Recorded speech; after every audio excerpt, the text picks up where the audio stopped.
So in our previous video, I talked about how sometimes people will say, oh, I have a shoulder problem, when really it's a problem coming from a tissue in the neck. It could be a tendon, ligament, disc, a joint, could be lots of things. But the moral of the story is it's coming from somewhere in your neck and referring out this way. And although some people say, oh, it's my shoulder's problem and the symptoms are coming from the disc, we're going to let you in a little secret. Sometimes the shoulders can cause irritation to that part in your neck because, newsflash, any load that goes into your shoulders will go into your neck.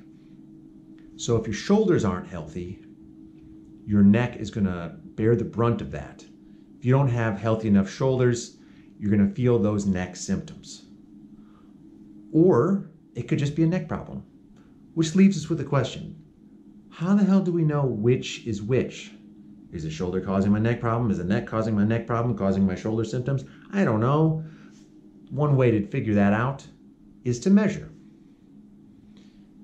Most likely, whatever score is going to be the worst of the two between the neck and the shoulder is going to be your culprit, particularly if your bad shoulder, the one in question, is much worse than the good one. Whereas if they're even, you're looking at probably a neck problem. So we're going to go into the two tests right now that you can do at home to keep score and see where things are at. And if it still leaves you with question marks, probably time for you to go to somebody who knows a little more about the anatomy than you and Instagram. So without further ado, let's figure out, is it a neck problem or is it a shoulder problem? All right, this first test, a little weird because the scoring isn't a straight scale. But simply put, your problem shoulder should have less function than your non-problem shoulder, or the area where your symptoms are coming from. So here's what it is. You should try to touch your biceps to cover your ears, and it should be easy. How easy, you might ask? This little bit of range we have right here, just these first couple of degrees of shoulder range of motion. Feel how easy and free that is? That's how easy it should be to move your arms all the way to your head. What you're going to do to figure out your score is figure out when does each arm run into some tension.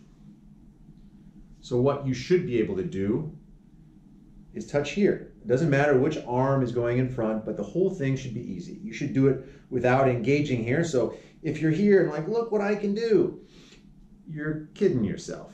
We're looking for what's easy. So if it stops here, where yours looks like this, and your problem's on the left side, hey, guess what? Your shoulder could be contributing to your symptoms, but both are even Steven, and you're like, but my problem's over here. You're looking at strictly a neck problem. So once again, for review, the whole range of motion should be this easy. Try to bring it up, cover the ears. So this doesn't count. Forcing it doesn't count. It has to be easy. And the bad side has to be further from your head by a pretty good amount. If it's not, your problem's probably coming from somewhere else or a part of your shoulder that's not your rotator cuff. Now let's look at the neck.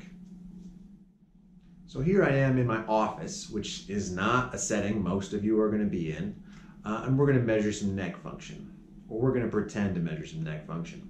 Since I'm recording this, it's Friday, I'm the only one here.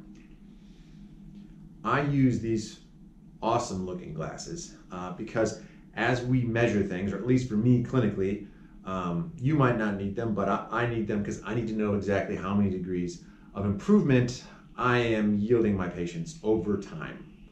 I'd love it if all the gains that I make after treatment, I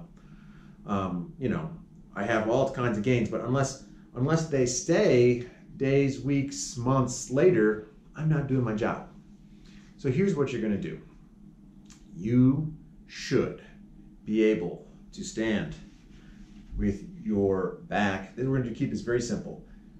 So you don't need these guys. You should be able to stand with your shoulder blades on the wall. There should be no sliding, right? And your chin should be able to touch the top of your sternum. So midway through the sternum doesn't count. So if I go here, I can't quite touch, right? Because my neck's not perfect. But I should be able to touch my chin firmly to here very easily. For me, I can't even get there, and it's a bit of a bitch to get it there, that close. So that's telling me something that I already know. I don't have a great neck. This assessment checks the top two parts of your neck. So the first one would be something like, how far can you just tuck your chin while your head stays on the board? It should be about 25 degrees, but that, without this stuff, can be difficult to do.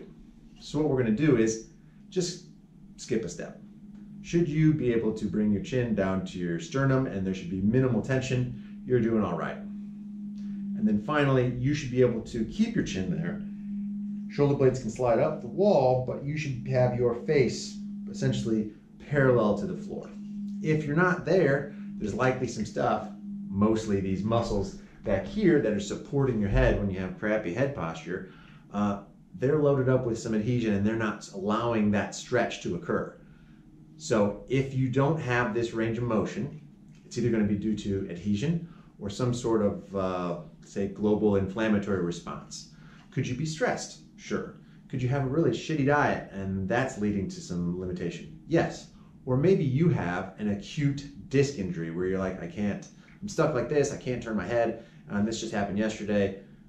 7 to 10 days, that'll calm down, recheck.